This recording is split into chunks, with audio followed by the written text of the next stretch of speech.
Historically दुनिया में जब जब वॉर हुए तब गोल्ड बढ़ा है, लेकिन इस बार सिचुएशन पूरी तरह से अलग है। वॉर तेजी से चल रहा है, गोल्ड की प्राइस लगातार गिर रही है। Gold has suffered its sharpest fall in more than 12 years. सोने और चांदी की कीमतों में भारी गिरावट दर्ज की गई है। Prices have declined by as much as 7% in the last 2 weeks. So we witnessed a decline in gold prices by as much as 7% in the last 2 weeks. ऐसा क्यों हो रहा है, इसका कॉन्क्रीट रीजन आज के इस वीडियो में हम जानेंगे। साथ ही पिछले कई दशकों से हमने ये देखा है कि गोल्ड एक बहुत ही बोरिंग एसेट क्लास रहा है। हमारे पेरेंट्स, ग्रैंड पेरेंट्स जनरली कहते हैं कि गोल्ड में कुछ ना कुछ पैसा डाल के रखो, क्योंकि ये स्लोली और स्टेडीली बढ़ते जाता है और एक काफी सेफ एसेट क्लास है। लेकिन अगर पिछले 3-4 सालों की गोल्ड प्राइस पर नजर डालें तो सिचुएशन काफी अलग है।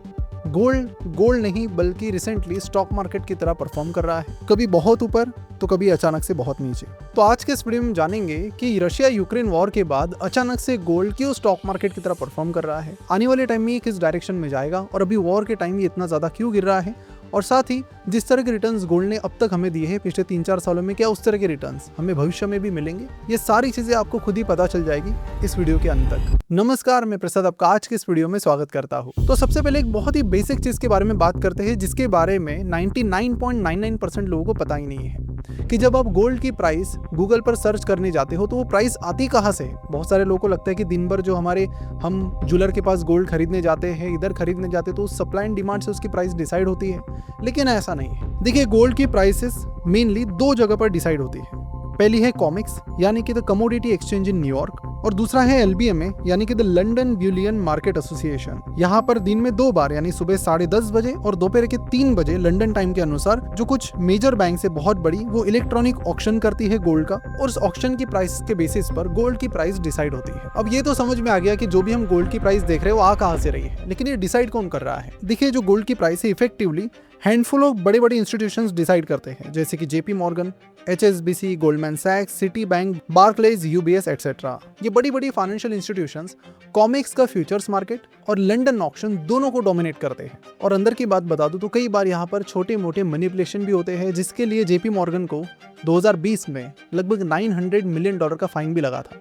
इन्होंने जानबूझकर गोल्ड की प्राइस बढ़ाई थी। खैर, वो एक अलग मामला है। हिस्टोरिकली देखें तो गोल्ड सिर्फ एक एसेट नहीं है, हम इंडियंस के लिए एक इमोशन है, सबसे सेफ, सबसे भरोसेमंद। लेकिन रिसेंट टाइम में गोल्ड के मार्केट क्रैश ने हमें एक बहुत इंपॉर्टेंट सीख दी है कि फाइनेंशियल वर्ल्ड में कुछ भी परमानेंट नहीं है। लेकिन एक चीज समझिए कि गोल्ड का क्रैश रिकवर हो सकता है, मार्केट रिकवर हो जाएगा, लेकिन इंसान का क्रैश, हेल्थ का क्रैश, लाइफ का क्रैश, वो इतने जल्दी रिकवर नहीं होता। क्या आपने कभी सोचा कि अगर कल कोई अनएक्सपेक्टेड मेडिकल इमरजेंसी आई तो क्या आपके पास हॉस्पिटल के 5-10 लाख रुपए के बिल्स भरने का बैकअप है? ऐसे में गोल्ड बेचकर इलाज करवाना पड़े, इससे बुरी फाइनेंशियल सिचुएशन कोई नहीं हो सकती। इसके लिए हेल्थ इंश्योरेंस होना आज के टाइम के लिए सबसे इंपॉर्टेंट इन्वेस्टमेंट है। सिर्फ 700 से 900 रुपए महीने में आपको 10 से 20 लाख तक का फैमिली कवर मिल जाता है, जो मुश्किल वक्त में आपकी बरसों की मेहनत की सेविंग्स को प्रोटेक्ट करता है। और अभी लेना और भी स्मार्ट मूव है, क्योंकि इस पर जो 18% GST पहले लगता था वो अभी नहीं लगता है, तो 18% की डायरेक्ट सेविंग। लेकिन प्रॉब्लम यह है कि ऑनलाइन 25+ कंपनीज और हंड्रेड्स ऑफ प्लान्स है, इसलिए पॉलिसी ऐसे प्लेटफॉर्म से ले जो आपको जेन्युइन गाइडेंस दे और सिर्फ इंश्योरेंस खरीदते टाइम नहीं बल्कि क्लेम के टाइम आपके साथ खड़े रहे।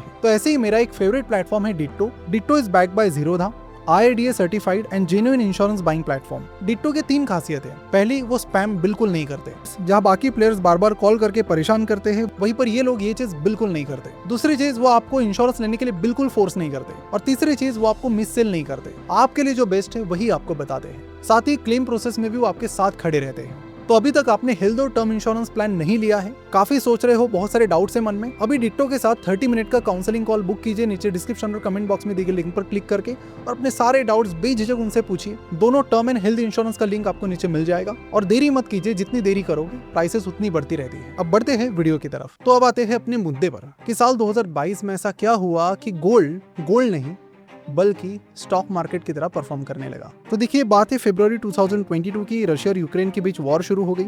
यूनाइटेड स्टेट्स और उसके G7 एलीज ने कुछ ऐसा किया जो पहले कभी नहीं हुआ था। उन्होंने रशिया के $300 बिलियन के फॉरेन एक्सचेंज रिजर्व, यानी ऐसा पैसा जो वेस्टर्न बैंक्स में पड़ा था, यूरोज में, डॉलर्स में, पाउंड्स में, येन में, वो पूरी तरह से फ्रीज कर दिया। रशिया पिछले कई सालों से इकोनॉमिक इंश्योरेंस की तरह उस पैसे को वेस्टर्न बैंक्स में रख रही थी, यानी कि अगर रशियन करेंसी को, रशियन इकोनॉमी को कुछ हो जाता है तो ऐसे केस में एक बैकअप होना चाहिए। लेकिन अब ये बैकअप रशिया के लिए इनएक्सेसिबल था। अब वेस्टर्न मीडिया की इस चीज पर टिप्पणी ये थी कि रशिया का जो अग्रेशन है उसे रोकने के लिए हम ऐसा कर रहे हैं, लेकिन यूएसए और इन G7 कंट्रीज को छोड़ के बाकी कंट्रीज के फाइनेंस मिनिस्ट्री ने कुछ अलग ही सुना। मैसेज क्लियर था कि जो आपके डॉलर रिजर्व्स है वो तब तक सेफ है जब तक आपके यूएस के साथ अच्छे रिलेशन है, लेकिन जिस समय ये रिलेशन खराब हो जाएंगे उन रिजर्व्स की कीमत ना के बराबर हो सकती है। तभी दुनिया भर की कंट्रीज के जो सेंट्रल बैंक है इन्होंने सोचा कि ऐसा क्या कर सकते हैं जिसे यूएस फ्रीज नहीं कर सकता। जवाब था गोल्ड। गोल्ड एक ऐसा एसेट क्लास है जिसे कोई सैंक्शन नहीं कर सकता, कोई फ्रीज भी नहीं कर सकता, साथ ही इसमें कोई डिफॉल्ट या काउंटर पार्टी रिस्क भी नहीं है। आप इसे फिजिकली होल्ड करते हो अपने वॉल्ट में, अपनी सरजमी पर। इसके बाद जो हुआ वो सारी चीजें डेटा अपने आप बयां करता है। सेंट्रल बैंक्स ने गोल्ड खरीदना शुरू किया, हाँ डाइवर्सिफिकेशन के लिए नहीं, अपनी सेफ्टी के लिए। इन ईयर 2022 सेंट्रल बैंक्स ने 1082 टन्स ऑफ गोल्ड खरीद लिया। ये फिगर 1950 के बाद हाईएस्ट रही है। अगले साल 2023 में अगेन 1037 टन्स ऑफ गोल्ड खरीदा गया।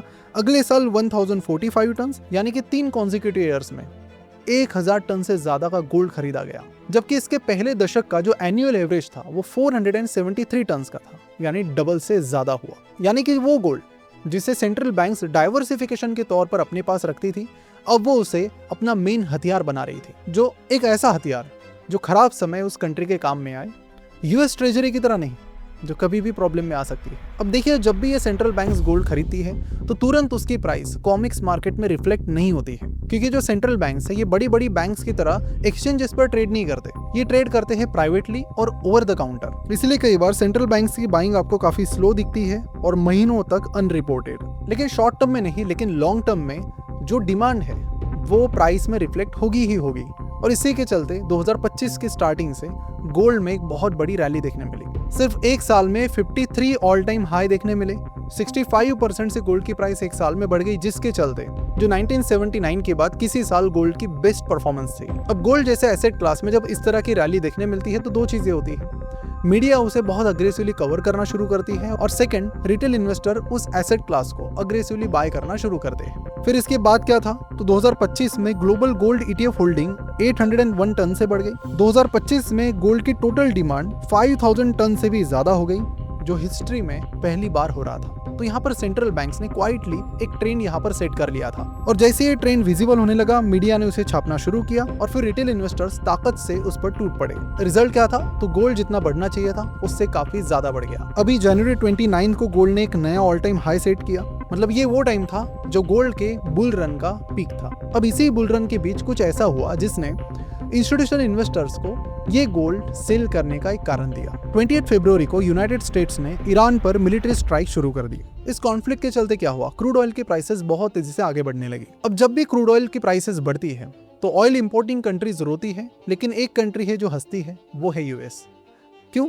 देखिए, ये एक मैकेनिज्म है जो आपको बहुत अच्छे से समझना जरूरी है। तो देखिए, ऑयल डॉलर में खरीदा जाता है, तो जब ये ऑयल की प्राइस बढ़ती है तो जो ऑयल इंपोर्टिंग कंट्रीज है, फिर उसमें इंडिया हो, जापान हो, साउथ कोरिया है, जर्मनी है, इन सबको बहुत ज्यादा डॉलर्स खरीदने पड़ते हैं अपने इंपोर्ट बिल्स चुकाने के लिए। इससे ग्लोबली क्या होगा, डॉलर की डिमांड बढ़ेगी तो डॉलर की प्राइस बढ़ेगी, डॉलर और ज्यादा स्ट्रॉन्ग बन जाएगा, और स्ट्रॉन्ग डॉलर गोल्ड को कंप्रेस करता है। और आपको बता दूं कि जनरली गोल्ड और डॉलर इनवर्सली चलते हैं, यानी एक स्ट्रॉन्ग हो जाए तो दूसरा थोड़ा वीक हो जाता है, दूसरा स्ट्रॉन्ग हो जाए तो पहला थोड़ा वीक हो जाता है। अब इसी बीच जो इंस्टीट्यूशनल इन्वेस्टर्स हैं उन्हें भी सोचने में इस सिचुएशन ने मजबूर किया। अब मैं कहता हूँ कि आप ही सोचिए कि आप एक हेज फंड के मैनेजर हो, आप 2022 से गोल्ड खरीद रहे हो और आपने देखा कि आपको गोल्ड पर 60, 80, 100% या उससे ज्यादा का प्रॉफिट मिला है। यानी आपने जो एसेट खरीदा वो ऑल टाइम हाई पर है, लेकिन अभी का जो मैक्रो इन्वायरमेंट है वो गोल्ड के बिल्कुल अपोजिट है। तो आप क्या करोगे? कुछ ना कुछ मात्रा में तो शायद बेच ही दोगे। तो यहाँ पर तो ये करंट इन्वायरमेंट ने इन इंस्टीट्यूशनल इन्वेस्टर्स को एक कारण दिया जस्टिफाइबल एग्जिट करने का, कुछ प्रॉफिट बुक करने का। ETF के आउटफ्लोज एक्सेलरेटेड हो गए, कॉमिक्स पर रैपिड प्रॉफिट टेकिंग होने लगी, और डॉलर स्ट्रॉन्ग होने की वजह से ये जो प्रॉब्लम है ये और ज्यादा बढ़ गया। कई सारी गल्फ कंट्रीज जो अपना ऑयल एक्सपोर्ट नहीं कर पा रही थी, उन्हें भी लिक्विड कैश की जरूरत पड़ रही थी, जिसके चलते उन्होंने भी अपना गोल्ड लिक्विडेट करना शुरू किया। ये सारी चीजें एक साथ हुई, जिसके चलते गोल्ड का वर्स्ट 2 मंथ डिक्लाइन था 2008 फाइनेंशियल क्राइसिस के बाद। लेकिन अभी भी अगर गोल्ड को 2025 के शुरुआती प्राइस से कंपेयर करें तो आज भी गोल्ड 80% अप है, बेस्ट परफॉर्मिंग एसेट क्लास है पिछले 3 सालों में। और आज दुनिया भर की central banks around $5.2 trillion of gold hold कर रही है, जो उनके यूएस ट्रेजरी रिजर्व से भी ज्यादा है, और मॉडर्न हिस्ट्री में ऐसा पहली बार हुआ है। अब पिक्चर बड़ी क्लियर है कि बहुत सारे लोगों को लग रहा था कि गोल्ड पिछले साल 60-65% बढ़ा है, ये ऐसे ही बढ़ता रहेगा हर साल, लेकिन ऐसा नहीं होता है। आपको 4-5 सालों में एक आध बार ऐसी अपॉर्चुनिटी आती है, बुल रन आता है जब इस तरह का पैसा बनता है। ये हर साल आपको देखने नहीं मिलता। तो ऐसे में जिस गोल्ड की खासियत है कि वो स्टेडीली स्लोली ग्रो करता है, कंपाउंड होते रहता है, वहाँ पर अगर आप एक्सपेक्ट कर रहे हो अभी कि बहुत क्रेजी रिटर्न्स आपको मिल जाएंगे, तो वो मिलना काफ़ी मुश्किल है। क्योंकि यूएस ने जो एक चीज़ की रशिया के अगेंस्ट में, उसके चलते ये काफ़ी बड़ा बूम हमें देखने मिला गोल्ड में। और इस तरह की चीज़ें बार बार नहीं होती। बहुत सारे लोगों को लग रहा है कि हम गोल्ड ज्वेलर के पास जाकर बहुत ज़्यादा गोल्ड खरीद रहे हैं, इसलिए गोल्ड की प्राइसेस ज़्यादा बढ़ रही है। ऐसा नहीं है, ऑफकोर्स वो भी डिमांड बढ़ रही है, लेकिन वो एक मेन कारण नहीं है। तो ओवरऑल देखा जाए तो इस तरह की जो चीज़ें हैं वो बार बार होती नहीं है। तो आपको गोल्ड से कुछ मॉडरेट रिटर्न से एक्सपेक्ट करनी चाहिए, जो जनरली हिस्टोरिकली 10 से 12% है। और अगर आप उससे खुश हैं तो ही आप गोल्ड में जाइए, otherwise better stay away from it. तो फिलहाल यहीं पर रुकते हैं हम, और आशा करता हूँ कि गोल्ड का पूरा प्राइसिंग मैकेनिज्म और गोल्ड किस तरह से परफॉर्म कर रहा है और करेगा, इसकी आपको एक बेटर आइडिया आ चुकी होगी। तो फिलहाल यहीं पर रुकते हैं, मिलते हैं अगले वीडियो में।